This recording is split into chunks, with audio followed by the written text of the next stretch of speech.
Good evening, ladies and gentlemen, this is Best in Slot, and tonight we're going to check out the final devlog for 2020 for Prehistoric Kingdom, devlog 34, and possibly the most exciting of all of those devlogs. There's some really cool stuff in tonight's video, so stick around for that. Check the description down below if you want to read this devlog for yourselves, and remember to go check out Steam, check out Prehistoric Kingdom. You can wishlist it today, ready for release later on this year. We'll be talking about that as well. As per usual, we'll start with the development report. Not too much to talk about today. A lot of the focus lately has been on the mini exhibits. We're about to spend quite a long time on that, and also on implementation of sound. Now, they've got like a new sound workflow that's making things a lot easier, but they're not really ready to showcase that many sounds quite yet. We'll see those in future videos.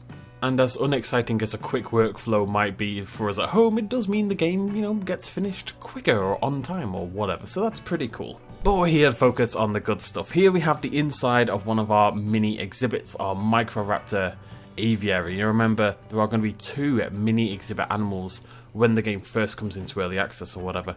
We know about the Microraptor, we don't yet know what the second one's going to be, but for now we have Microraptors, and it's a really nice looking mini aviary. The tree design's really cool and interesting, they're all over the place, all these ferns and stuff like that. We're going to talk a little bit more about the design of the aviaries very soon. What I want to focus on is this. Pachow!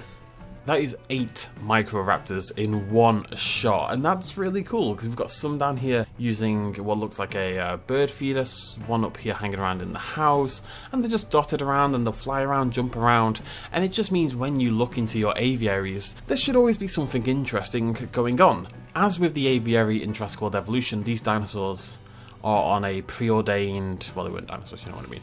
These creatures are on a preordained animation cycle. There'll be 8 different animation cycles going on, but they are, on a loop essentially. But there's ways to change that up, which we'll see very soon. And, as long as there's loads of them, I think you notice that kind of thing a little bit less. I think that's really cool looking. There's so many of them together. That's very exciting. And it only gets more exciting. Now, you can't just stick your aviary in and hope for the best. That's not going to work. You're going to have to wiggle it around a little bit.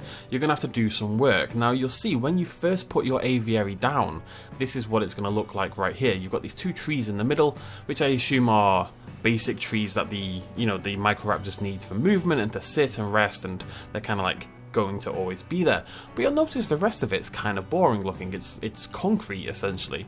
Talk about that in a second, but you can't just ignore them either. You do need to look after these creatures, and that's why we have all this stuff over here on the right hand side.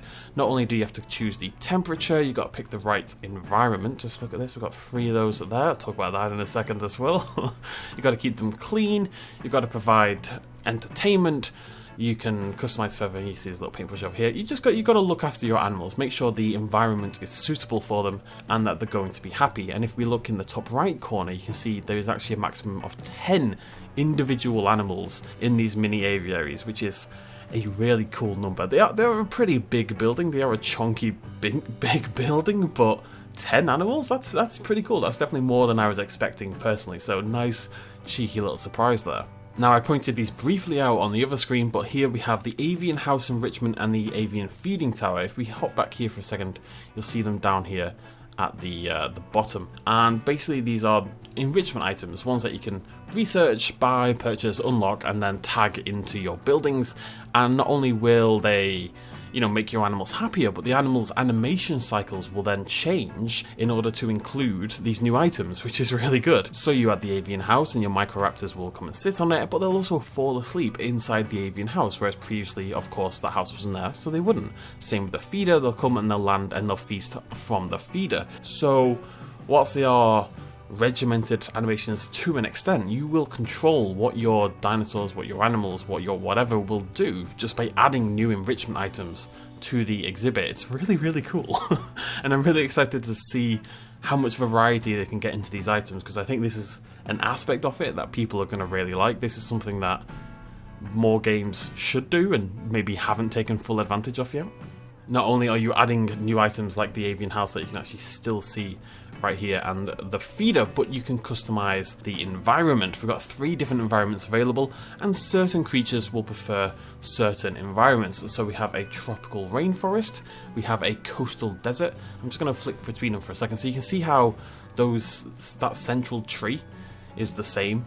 Well, it looks like it changes slightly, lighting, whatever, but the tree is always there. It's like we saw it before, the tree is always there, because that's, where the house hangs off and stuff like that. But everything around that, the ground texture, the rocks, the foliage, all changes.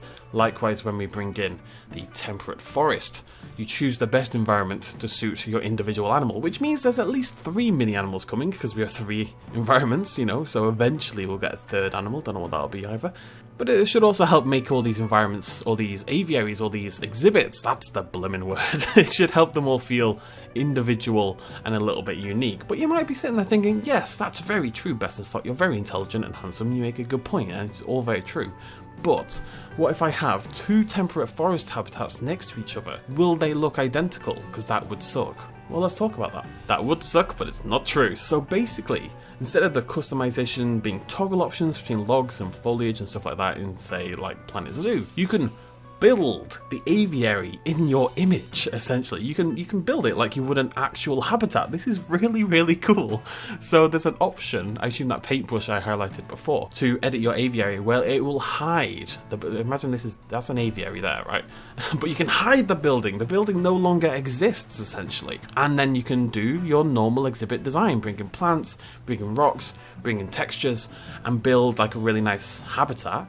Toggle the aviary back on, and you've made a completely custom environment.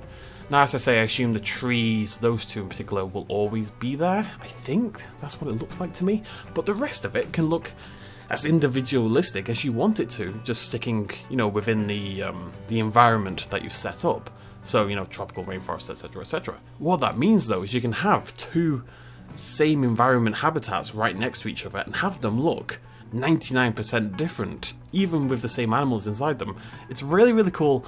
It's a really nice dose of customization, and it goes a little bit further, because on that same screen where you can edit all this stuff, you can also edit the lighting.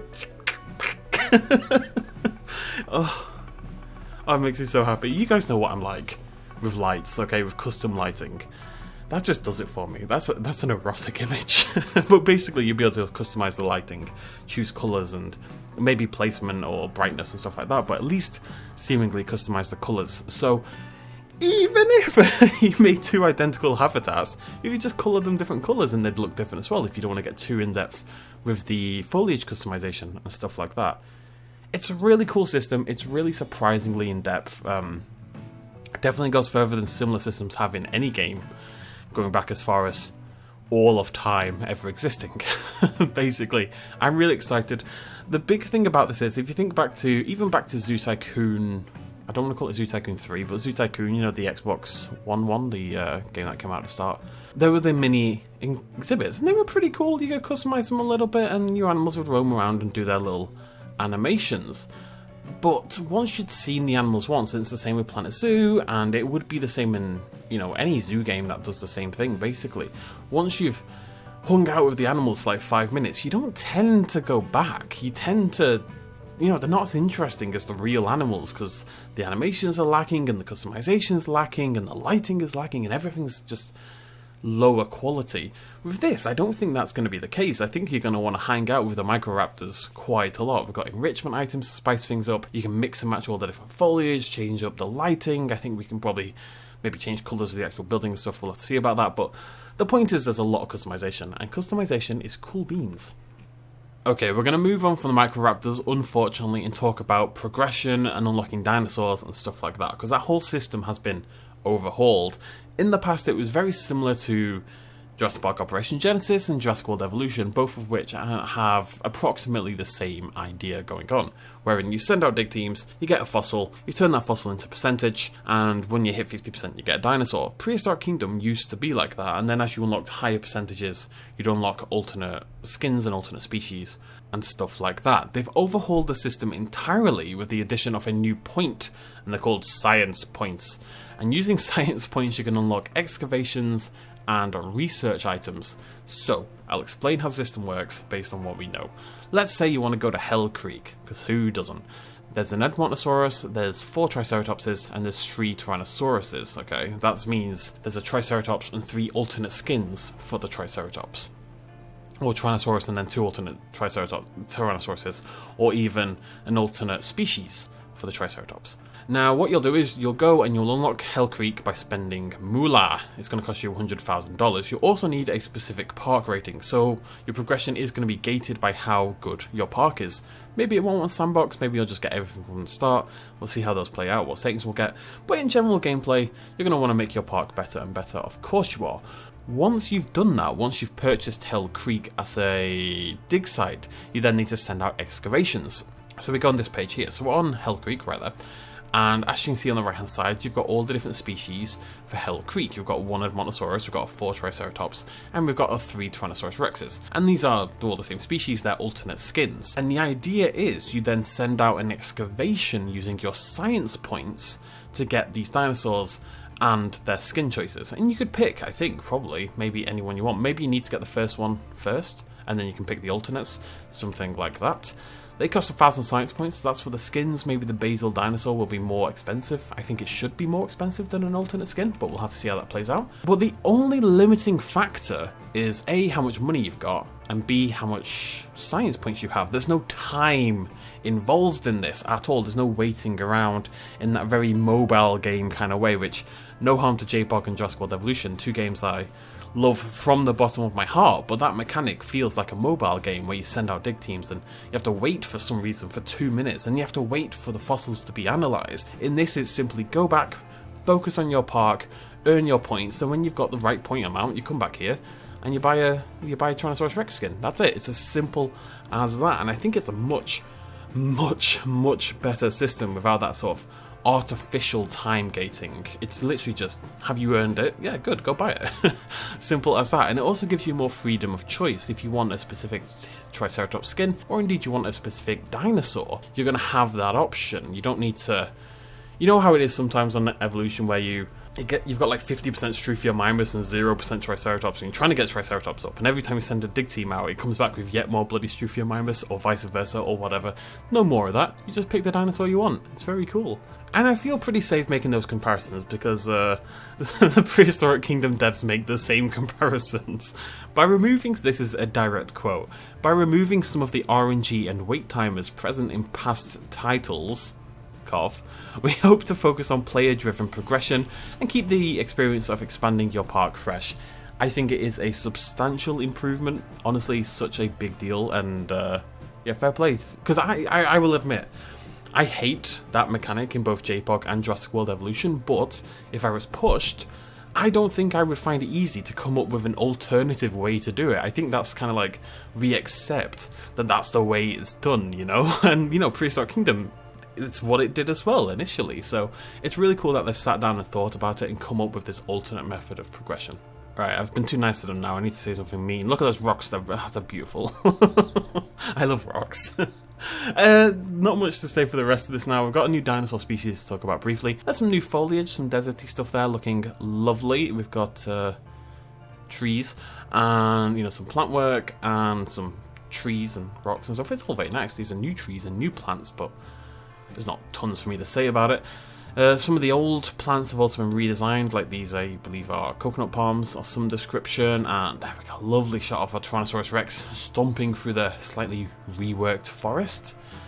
So there you go, just pause on those if you want to check those out a little bit closer. But 2 things left to cover, and one of them is this furry bad boy. That is a Pachyrhinosaurus peritorum, and the peritorum is a alt species for the Pachyrhinosaurus. So as with, say, Triceratops or Edmontosaurus, you'd have Anectons and Regalis and stuff like that. Pachyrhinosaurus is going to have an alternate one as well, and it's peritorum. So this would maybe be only 1 or 2 skins in the game. Most of your Pachyrhinosaurus are going to look like what you'd expect a Pachyrhinosaurus to look like. This guy is, it does say speculative, and it is incredibly speculative. I'll show you another screenshot. It's unrealistic. They even say in the devlog, this is very much probably not what this creature would have looked like. It's not going to be doused in fur. but it's cool. It really is. I like it. And it's not impossible, that it's highly unrealistic, but it's not impossible that this was the case and that it could have looked like this. With the alternate species, with the species that aren't the main ones that are going to make up the bulk of your park, and if you wanted to ignore this and never have a furry Pachyrhinosaurus, you could absolutely do that, to absolutely no detriment to your park, so, you know, it is optional. The idea was just to go a little bit crazy with it, speculate a little bit wilder, push the boundaries a little bit further. I think it'll turn some people off, but I think that's okay. I think it's okay to go a little bit nuts every now and again. At the end of the day, science, paleontology, all forms of science though, is a constantly evolving, pun, it's my first pun of today, constantly evolving profession. We learn new things all the time. Things that seemed unrealistic 20 years ago are now accepted as standard, and there's a lot of things we take for granted right now that in 20 years time will seem like utter nonsense. So in the same way we look back on how people first saw, you know, you've all seen like the iguanodon when it was first put together, and it's this weird monster with the horn from the thumb on the head. And we look back at that and that's crazy, but people will do the same for some of the things we think now, so you never know. Why not push the boat out every now and again? Anyways, now that furry boy's done, one last very exciting thing to talk about. Pachow! Did that feel dramatic? It was meant to. Alpha, end of Q1. The plan, I believe, is for a closed alpha for high-tier Kickstarter backers and special people. I'm hoping I'm a special person. To arrive sort of mid to late February, something like that. And then the closed alpha for everyone else who backed at the alpha level will hit at the end of Q1. So Q1 is January to March. So by the end of March, everyone who backed on Kickstarter at the alpha level, at the basal alpha level, should have a copy of the game. Beta in Q2, so Q2 of course is the second quarter of the year, that's April, May, June, here you go. So beta's going to hit, and then at the end of Q2, hopefully, so this would be in February, March, April, May, June. At the end of June, the game should be entering early access. That's only 6 months away. And, I mean, we're talking 3 months away for the alpha, but 6 months away from actual early access Steam release that you folks at home can get your hands on. Now, it does come with the caveat, and that's why I've said hopefully here, that it depends how the beta goes. If the beta, you know, reveals more bugs and more problems, then of course that early access is probably going to get pushed back a little bit. You want to release on early access as polished as you possibly can and focus on adding content rather than fixing content. I think that's the idea. A lot of early access games do not go for that route, and that's silly. But anyways, that's really, really exciting. 6 months hopefully, and everyone watching this video, you ladies, gentlemen, sentient balls of light, whatever you want to be, you could be playing Prehistoric Kingdom at home, even if you didn't back on Kickstarter, even if you aren't a niche YouTuber like myself. You know, it's really cool, and we've waited a long time, but we're getting there, and the game is looking incredible. I think if you just take a think about everything I've talked about today and what they're doing and how they're pushing the envelope and Nigel Marvin and all of that, the game is looking fantastic. It could be the best dinosaur game and the best park builder of all time. It genuinely could. That could be a thing. And actually, I kind of think it will. But I'm trying not to get too ahead of myself. I'm always optimistic. Big shout out to the devs for these devlogs. You know, most people wouldn't bother with this kind of thing. This kind of openness and communication is awesome to see from a developer. Go give them some love. Make sure you wishlist Prehistoric Kingdom on Steam. Those metrics are actually important. So, you know, if you wishlist the game on Steam, they'll see that and they'll be like, wow, I'm a happy person now. And you'll have made that happen. Isn't that nice? You should all do that. I'm going to end it here. I mean, I've got it wishlisted, so anyways, we're going to end it there. Thank you so much for joining me. This devlog only came out today, so if you appreciate that for the first time in my life I've done a timely turnaround, please do hit the like button down below. Make sure you subscribe for more Prehistoric Kingdom news and, of course, gameplay. We're going to play the bejeebus out of it. Gameplay when the game hits pretty bloody soon. Yeah, exciting stuff. Thank you for joining me. Cheers, much love, as always. Bye-bye.